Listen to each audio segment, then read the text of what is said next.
انسان اگر گناہ کرے گا اس کی روزی روٹی پر اثر پڑے گا، اس کے مقدر میں جو روزی ملنے والی تھی، اس کی دکان پہ جو کسٹمر آنے والا تھا، اس کے کاروبار میں جو منافع اور پروفٹ ہونے والا تھا، وہ اللہ تعالیٰ ہٹا لیتا ہے، چھین لیتا ہے۔ ان العبد لیحرم الرزق بذنب یصیبہ، بندہ اپنے گناہ کی وجہ سے اپنی روزی روٹی سے محروم کر دیا جاتا ہے۔ انسان کی روزی روٹی پر اثر پڑتا ہے۔ اسی لیے اگر انسان نیکی کا راستہ اختیار کرے گا، تقوی کا راستہ اختیار کرے گا، تو اللہ اس کو روزی روٹی کے دروازے بھی اس کے لیے کھول دے گا۔ وَمَن يَتَّقِ اللَّهَ يَجْعَل لَّهُ مَخْرَجًا وَيَرْزُقْهُ مِنْ حَيْثُ لَا يَحْتَسِبُ، جو اللہ سے ڈرے گا اللہ تعالیٰ اس کے لیے ضرور کوئی نہ کوئی راستہ نکالے گا، اور اللہ وہاں سے روزی دے گا، انسان سوچ بھی نہیں سکتا کہ کہاں سے روزی آ رہی ہے۔ روزی کے راستے کھول دے گا اللہ تعالیٰ۔ آج ہمارا نوجوان کہتا ہے شیخ صاحب نوکری نہیں مل رہی ہے، شیخ صاحب بزنس کر رہے ہیں۔ ابھی ہمارے ایک دوست آئے بنارس میں، میرے گھر پہ ملنے کے لیے آئے، بولے شیخ صاحب جو بزنس میں کرتا ہوں لاس ہو جاتا ہے، جو کاروبار کرتا ہوں نقصان ہو جاتا ہے، مجھے لگ رہا ہے کسی نے میرے کاروبار پر جادو کر دیا ہے، میرے بزنس پر بندش کر دی ہے، مجھے لگ رہا ہے میرے کاروبار کو کسی نے روک دیا ہے۔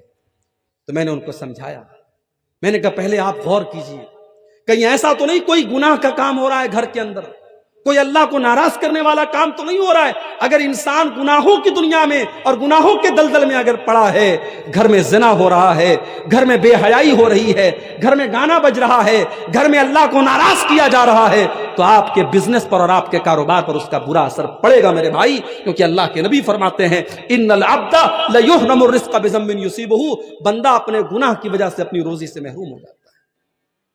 اور اللہ تعالیٰ کا کلام سچا ہے، اللہ کبھی جھوٹ نہیں بولتا۔ اللہ نے قرآن میں فرمایا وَلَوْ أَنَّ أَهْلَ الْقُرَىٰ آمَنُوا وَاتَّقَوْا لَفَتَحْنَا عَلَيْهِمْ بَرَكَاتٍ مِّنَ السَّمَاءِ وَالْأَرْضِ، اگر یہ بستی والے، اگر یہ گاؤں والے، اگر یہ ایمان والے بن جائیں، یہ اگر متقی اور پرہیزگار بن جائیں، تو ہم آسمان و زمین کی برکت کے دروازے ان کے اوپر کھول دیں گے، برکتوں کے دروازے کھل جائیں گے میرے بھائی۔ صحابہ کو دیکھو، صحابہ نے چھوٹا چھوٹا بزنس کیا تھا۔ ابھی ممبئی سے میرے پاس فون آیا، 28 تاریخ کو میرا پروگرام ہے ممبئی میں، وہاں سے فون آیا مولوی صاحب اگر آپ کو موقع ملے تو ذرا بزنس اور تجارت پر بولیے گا۔ آج ہماری قوم کے لوگ تجارت میں بہت پیچھے ہے، تھوڑا بزنس اور تجارت پر بولیے گا۔ میرے بھائیوں، بزنس میں بڑی برکت ہے، تجارت میں بڑی برکت ہے۔ ایمانداری کے ساتھ اگر آپ بزنس کریں گے اللہ برکت دے گا، لیکن ہاں حرام چیز کا کاروبار کریں گے، حرام چیز کا بزنس کریں گے، ہو سکتا ہے آپ کا مکان بہترین بن جائے، ہو سکتا ہے آپ کے گھر میں ٹائلز لگ جائیں، ہو سکتا ہے آپ کے گھر میں ماربل بچ جائے، ہو سکتا ہے آپ بہت پیسے کما لیں، مگر اس پیسے میں برکت نہیں ہوگی، اور آج نہیں تو کل آپ کو پچھتانا پڑے گا۔ اس لیے جب بزنس کرو تو پتا کرو میں جو بزنس کرنے جا رہا ہوں یہ صحیح ہے کہ نہیں ہے، یہ حلال ہے کہ نہیں ہے۔ آج ہماری پرابلم یہ ہے، ہم بزنس جب کرنے لگتے ہیں، بزنس شروع کر دیتے ہیں، اس کے بعد ہم مولوی صاحب سے پوچھتے ہیں مولوی صاحب یہ بزنس میں نے شروع کر دیا ہے، یہ صحیح ہے کہ نہیں ہے۔ اب ہم مولوی صاحب سے فتویٰ نہیں پوچھ رہے ہیں، ہم مولوی صاحب کے منہ سے اگلوانا چاہتے ہیں کہ مولوی صاحب کہیں سے کوئی راستہ نکال دے کہ یہ صحیح ہے۔ اگر مولوی صاحب نے کہہ دیا نہیں یہ غلط ہے تو ہمیں لگے گا کہ یہ مولوی تو ہمارا دشمن ہے، یہ تو ہمارے کاروبار کے پیچھے پڑا، ہم دوسرے مولوی کو پکڑیں گے، تیسرے مولوی کو پکڑیں گے، اور ہم کوشش کریں گے کہیں سے ہمارے من کی بات نکل جائے۔ ہم فتویٰ کم پوچھتے ہیں اور مولوی کے منہ سے اپنے من کا جواب نکلوانے کی زیادہ کوشش کرتے ہیں۔ میرے بھائی اگر آپ ایماندار ہوتے تو کاروبار شروع کرنے سے پہلے آپ مولوی صاحب سے پوچھتے مولوی صاحب میں یہ کاروبار کرنا چاہتا ہوں، یہ صحیح ہے کہ نہیں ہے، یہ جائز ہے کہ نہیں ہے۔ اسی لیے حضرت عمر فاروق جب مدینہ کے مارکیٹ میں جاتے تھے تو صحابہ سے کہتے تھے ہمارے مارکیٹ میں وہی کاروبار کرے گا جو حلال حرام کو جانتا ہے، جو جائز ناجائز کو جانتا ہے، جو صحیح اور غلط کو جانتا ہے، وہی کاروبار کرے گا، ہر کوئی کاروبار نہ کرے۔ میرے بھائی کاروبار میں بڑی برکت دی اللہ تعالیٰ نے۔ جب اللہ کے نبی مدینہ پہنچے، بڑے غور سے سننا میرے بھائیوں، جب اللہ کے نبی مدینہ پہنچے آپ کو پتا تھا مکہ کے مہاجر بیچارے بے سہارا ہیں، ان کے پاس ابھی کوئی بزنس نہیں ہے، ان کے پاس ابھی کوئی گھر نہیں ہے۔ آپ نے مدینہ کے انصاری صحابہ کو اور مکہ کے مہاجر صحابہ کو نام لے لے کر کے بھائی بنا دیا، ایک ایک کا نام لے لے کے بھائی بنایا۔ یہ مدینہ کا انصاری ہے، یہ مکہ کا مہاجر ہے، یہ دونوں ایک دوسرے کے بھائی بھائی ہیں، دونوں کا ہاتھ اٹھا کر کے اللہ کے نبی نے بھائی چارہ کرا دیا۔ حضرت عبد الرحمن ابن عوف جو مکہ میں بزنس کیا کرتے تھے، تجارت کیا کرتے تھے، اپنی سارے بزنس کو چھوڑ کر کے وہ بیچارے خالی ہاتھ آئے تھے، اللہ کے نبی نے ان کو حضرت سعد بن ربی کا بھائی بنا دیا۔ حضرت سعد بن ربی آئے اپنے بھائی کے پاس، کہا عبد الرحمن آپ میرے بھائی ہیں، نبی نے آپ کو میرا بھائی بنایا ہے۔ اے عبد الرحمن یہ میرا گھر ہے، آج سے میں 2 حصے کر دیتا ہوں، آدھا آپ لے لیجیے آدھا میں لے لوں۔ یہ سگے بھائی نہیں تھے، نبی کی زبان سے بس نبی نے بھائی بنا دیا۔ آج تو انسان اپنے سگے بھائی کا حق مارنے کو تیار ہے، اپنی سگی بہن کا حق مارنے کو تیار ہے۔ باپ مر گیا، باپ کی پراپرٹی میں بہن کا بھی حق بنتا ہے۔ بہن نے آ کر کے کہا بھیا باپ کی پراپرٹی میں میرا بھی حق ہے، مجھے دے دو۔ بھائی نے بڑے غصے میں کہا تیری شادی ہوئی تھی، 2 لاکھ روپے کا خرچ آیا تھا، 3 لاکھ کا خرچ آیا تھا، زیور میں نے بنوایا تھا، جہیز کا انتظام میں نے کیا تھا، اگر تو مجھ سے اپنے باپ کا ترکہ مانگتی ہے تو چلی جا، آج کے بعد بھائی بہن کا کوئی رشتہ نہیں رہے گا۔ بہن نے حق مانگا نہیں کہ بھائی نے بہن سے رشتہ توڑ دیا۔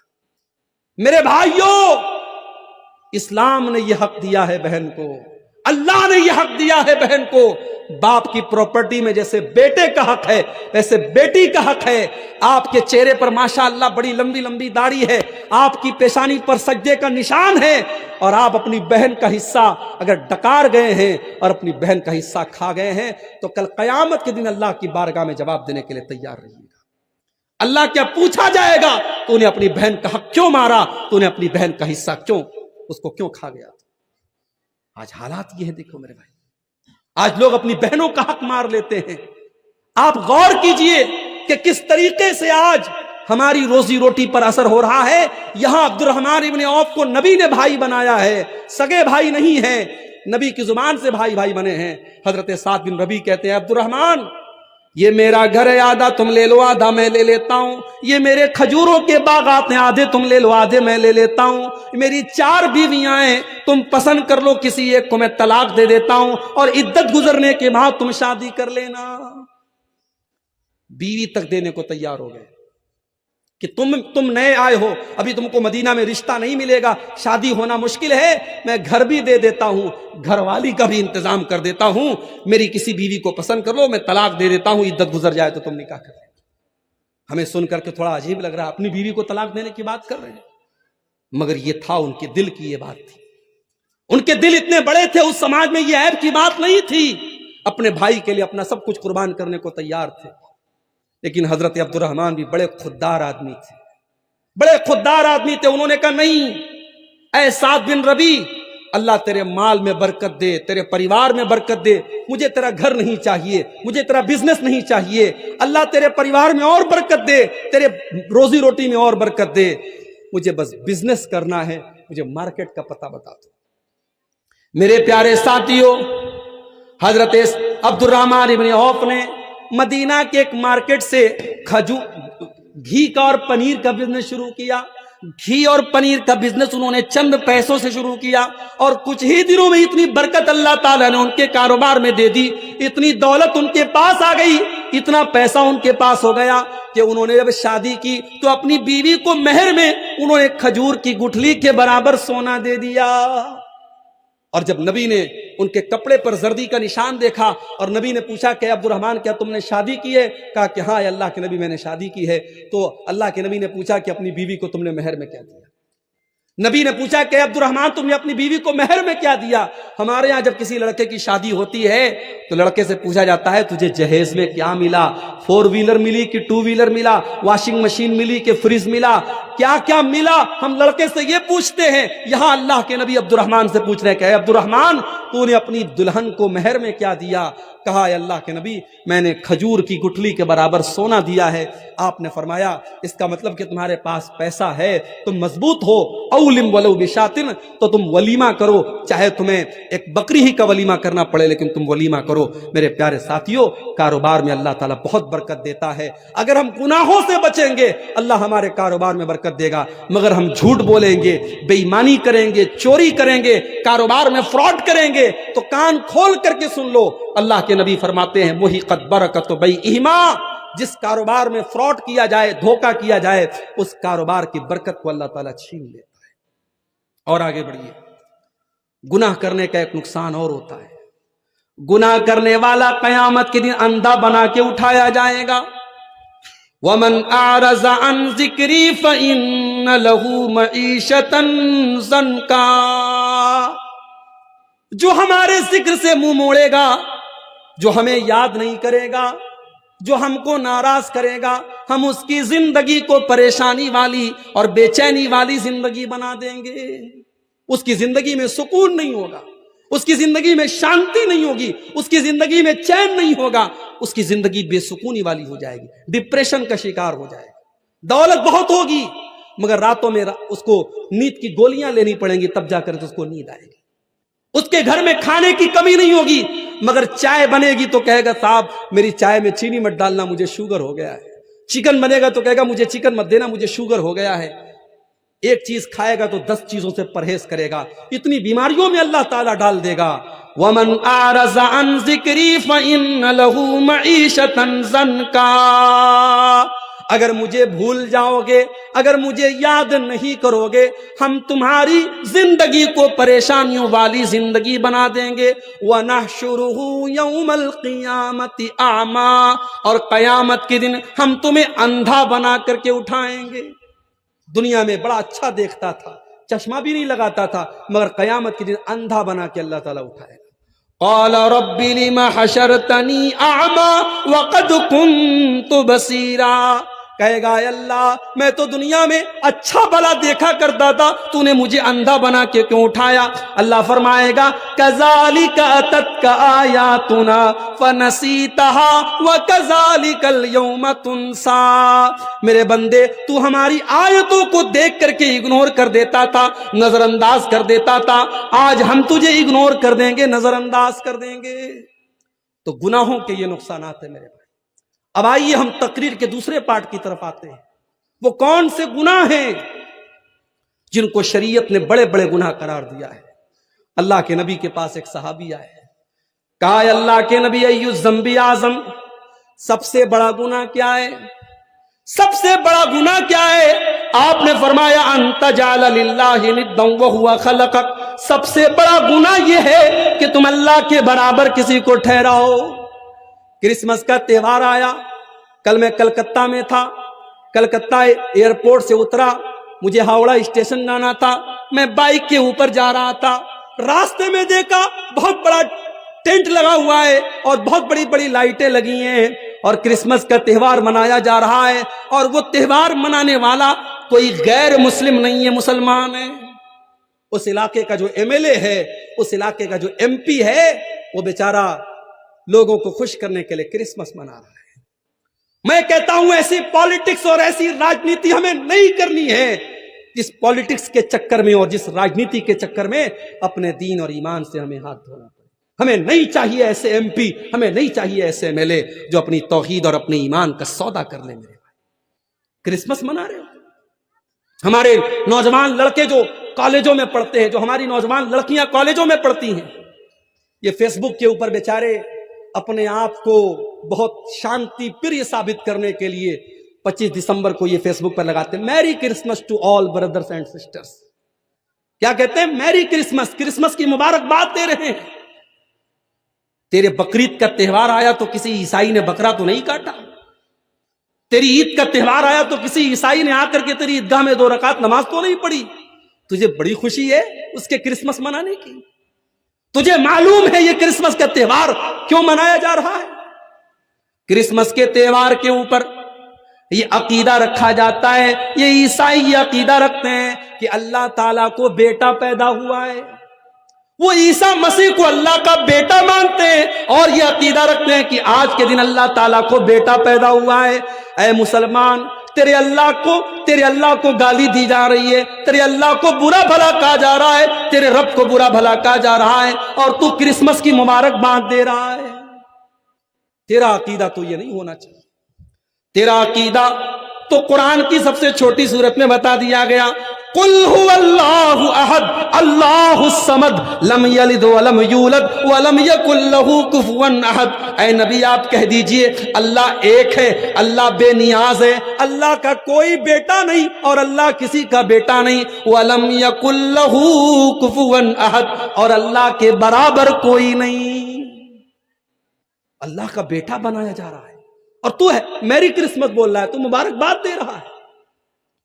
اور بنگال کی پولیٹکس میں یہ بہت زیادہ ہو رہا ہے، میں دیکھ رہا ہوں۔ غیر مسلموں کے تہوار ہوتے ہیں، ان کے مذہبی دیوی دیوتاؤں کے فوٹو لگا کر کے ہمارے یہ مسلمان جو لیڈرز ہوتے ہیں یہ ان کو شبھ کامنائیں دیتے ہیں۔ وہ کہتے ہیں صاحب پولیٹکس سے کرنا پڑتا ہے، پولیٹکس کے نام پر اگر آپ کو اپنے دین اور اپنی توحید سے کمپرومائز کرنا پڑے تو ایسی پولیٹکس سے آپ توبہ کر لیجئے میرے بھائی، نہیں کرنی چاہیے ایسی پولیٹکس۔ اسلام کے اندر دو رنگی نہیں ہے، اسلام کے اندر دوگلا پن نہیں ہے، اسلام توحید والا مذہب ہے۔ اگر آپ اسلام کو مانتے ہیں تو توحید سے کبھی کمپرومائز مت کیجیے۔ اللہ کے پیارے نبی کے پاس آفر آیا، مکہ کے کافروں نے آفر دیا، اے محمد صلی اللہ علیہ وسلم ہم آپ کو ایک بڑا بہترین آفر کرتے ہیں، ایک دن آپ ہمارے بتوں کے آگے سجدہ کیجئے، ہم ایک دن آپ کے اللہ کے آگے سجدہ کریں گے، ایک دن آپ ہماری مذہب پر ہمارے مذہب کو فالو کیجئے اور ایک دن ہم آپ کے مذہب کو فالو کریں گے۔ بڑا اچھا آفر تھا، بیچ کا راستہ نکالا گیا تھا۔ جیسے آج کے زمانے میں بہت سارے مسلمان کہتے ہیں کہ بھائی اسلام بھی ایک مذہب ہے، کرسچینٹی بھی ایک مذہب ہے، جیوازم بھی ایک مذہب ہے، ہندوازم بھی ایک مذہب ہے، سارے مذہب ایک ہیں، راستے الگ الگ ہیں، منزل ایک ہے۔ معاف کرنا میرے بھائی، یہ عقیدہ اسلام کا عقیدہ نہیں ہے۔ اسلام کا عقیدہ یہ نہیں ہے کہ سارے راستے الگ الگ ہیں، منزل ایک ہے۔ اسلام کا راستہ یہ ہے منزل بھی ایک ہے اور راستہ بھی ایک ہے، اور وہ راستہ اللہ کا راستہ ہے، وہ راستہ رسول کا راستہ ہے، وہ راستہ اسلام کا راستہ ہے۔ وَمَن يَبْتَغِ غَيْرَ الْإِسْلَامِ دِينًا فَلَن يُقْبَلَ مِنْهُ، جو اسلام کو چھوڑ کر کے کوئی اور راستہ اپنائے گا اس کے مذہب کو اللہ تعالیٰ قبول نہیں کرے گا، سویکار نہیں کرے گا۔ وَهُوَ فِي الْآخِرَةِ لَمِنَ الْخَاسِرِينَ، اور آخرت میں وہ خسارہ اٹھانے والوں میں سے ہوگا۔ اور ہندو مذہب میں بھی یہی بات کہی گئی۔ ہمارے ہندو بھائیوں کی بڑی مشہور کتاب ہے شریمد بھاگوت گیتا، اس کے اندر شری کرشن جی نے بھی یہی کہا ہے کہ توحید کا راستہ ہی سب کو نجات دلائے گا۔ سرو دھرمان پریتیجیا مامیکم شرنم ورجہ اہم توا سرو پاپیبھیہ موکشیشامی ما شوچہ، سارے دھرموں کو چھوڑ دے، سارے راستوں کو چھوڑ دے اور ایشور کی پرماتما کی شرن میں آ جا، اللہ کی پناہ میں آ جا، میری پناہ میں آ جا، میں تیرے سارے گناہوں کو مٹا دوں گا، تجھے نجات دے دوں گا، تجھے جنت میں ڈال دوں گا، تجھے سورگ میں ڈال دوں گا۔ یہی ہندو مذہب کے اندر بھی کہا گیا، یہی اسلام کے اندر بھی کہا گیا کہ ایک راستہ جو نجات دینے والا ہے وہ توحید کا راستہ ہے، وہ اللہ کا راستہ ہے۔ میرے بھائیوں، انسانیت کے نام پر اور مانوتا کے نام پر اپنے آپ کو اتنا ہلکا مت بناؤ کہ اللہ کے ساتھ شرک ہو رہا ہے اور تم کرسمس کی مبارکباد دے رہے ہو۔ اور ابھی تو کرسمس ختم ہو رہا ہے، آج 29 تاریخ ہے نا، 29 ہے نا آج، 2 دن کے بعد 31 کی نائٹ آئے گی۔ کلکتہ کے بڑے بڑے ہوٹل بک ہیں، ناچنے والیاں اور اپنے جسم کا اور اپنے شریر کا انگ پردرشن کرنے والی بالی ووڈ کی ہیروئنوں کو بلایا جائے گا۔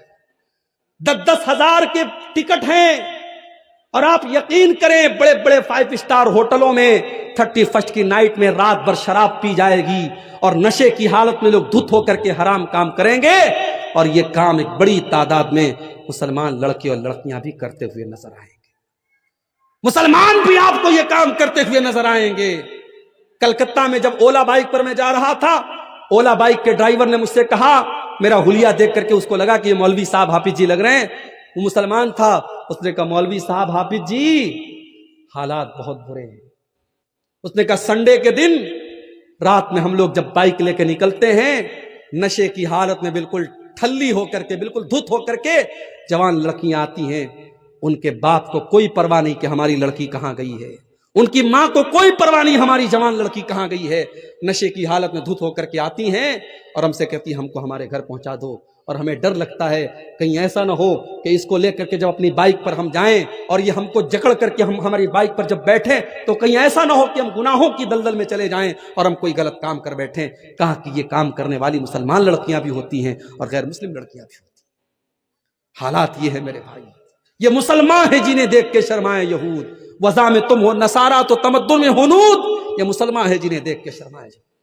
مسلمان کی شادی ہو رہی ہے، ناچ گانا بھی ہو رہا ہے، مسلمان کی شادی میں ڈی جے بج رہا ہے، ماشاءاللہ بڑا پکا مسلمان ہے، کیا مجال ہے کہ اس کے اسلام پر کوئی سوال اٹھائے، اس کے گھر میں رات بھر ڈی جے چل رہا ہے۔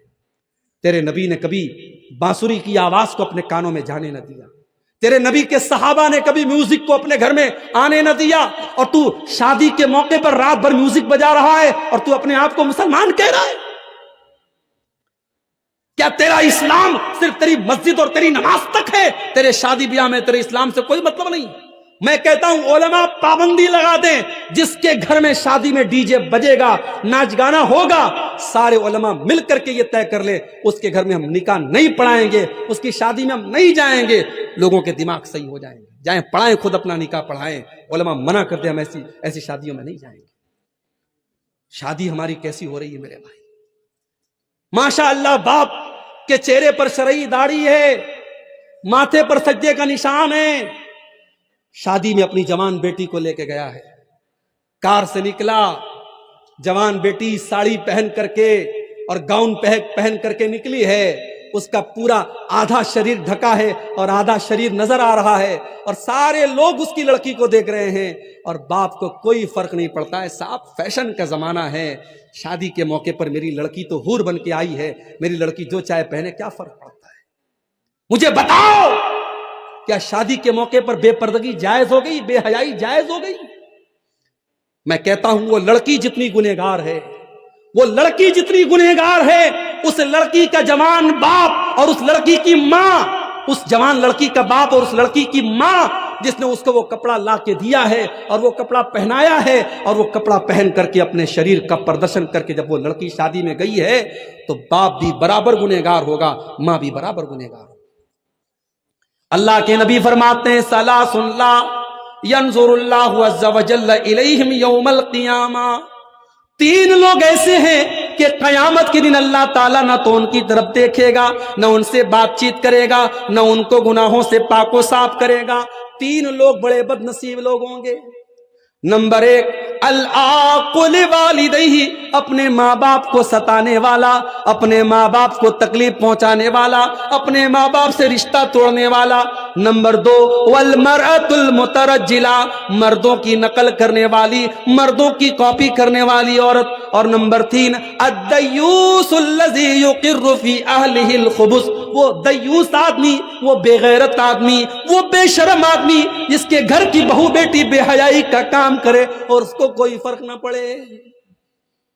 میرے بھائی، مردوں کے وہ اکبر الہ آبادی کا شعر ہے نا، بے پردہ نظر آئیں کل جو چند بیبیاں، بے پردہ نظر آئیں کل جو چند بیبیاں، اکبر زمین میں غیرت قومی سے گڑ گیا، پوچھا جو ان سے آپ کا پردہ وہ کیا ہوا، پوچھا جو ان سے آپ کا پردہ وہ کیا ہوا، کہنے لگی کہ عقل پہ مردوں کے پڑ گیا۔ یہ مردوں کی عقل پہ پردہ پڑا ہے۔ آج تو شادیوں میں کرسی پر بھی عورتوں سے زیادہ پردے میں تو کرسی رہتی ہے، کرسی بیچاری پوری کورڈ رہتی ہے، اور اس شادی میں آنے والی لڑکیاں اور عورتیں ان کے شریر نظر آتے رہتے ہیں۔ اور یہ شادی کس کی ہوتی ہے؟ مسلمان کی شادی ہوتی ہے۔ میرے بھائیوں، آج اگر ہم پر اللہ کا عذاب آ رہا ہے، ہم پر مصیبتیں آ رہی ہیں اور ظالم آج ہم پر حکمراں بنے ہوئے ہیں، تو اس کی کہیں نہ کہیں وجہ ہماری بدعمالیاں ہیں۔ اور علامہ اقبال کا بڑا سچا شعر ہے، وضع میں تم ہو نصارہ تو تمدن میں ہنود، یہ مسلمان ہے جنہیں دیکھ کے شرمائے جائے۔ تو اللہ کے نبی سے پوچھا گیا کہ سب سے بڑا گناہ کون سا گناہ ہے؟ آپ نے فرمایا ان تجعل للہ ندا وہو خلقک، سب سے بڑا گناہ یہ ہے کہ تم اللہ کے برابر کسی کو ٹھہراؤ۔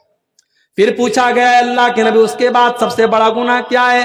آپ نے فرمایا ان تقتل ولدک خشیۃ ان یطعم معک، دوسرا سب سے بڑا گناہ یہ ہے کہ تم اپنے بچوں کو قتل کرو اس ڈر سے کہ وہ بچہ تمہارے ساتھ کھائے گا۔